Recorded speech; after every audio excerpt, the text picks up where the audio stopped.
Hello there, it's Sev here from Three Counties Motorhomes and welcome to this video guide on the Propex Gas Heater you see in front of me.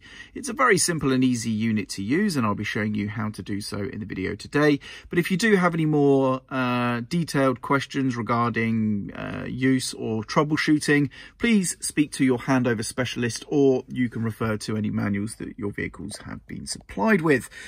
So to use this unit is very simple. We have a dial here at the bottom and then we have a 3-position rocker switch here.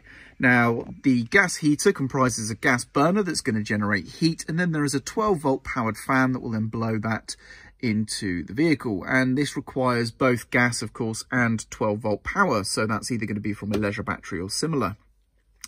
Now you can turn on the heating simply by moving the rocker switch from the middle position, which is off, into the left-hand position like so. We get a green light, you'll hear the fan element kick in and the heater starts its ignition process. And to turn off, we simply move the switch back to the middle. When the heater is on, you can use this dial here to choose your temperature or the amount of heat is being generated.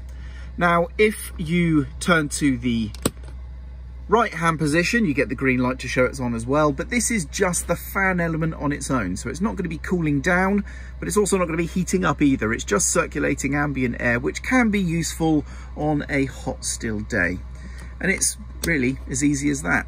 Now it's worth noting that the temperature sensor is part of this unit as well, so where this is placed can have an effect on how this responds to certain temperature inputs, but also you'll get a red LED here if there is an issue with the unit. Now that could be for multiple reasons of course, but the most common is because there's no gas supply, so do make sure of course that you have an uninterrupted gas supply to the unit when you're trying to use it.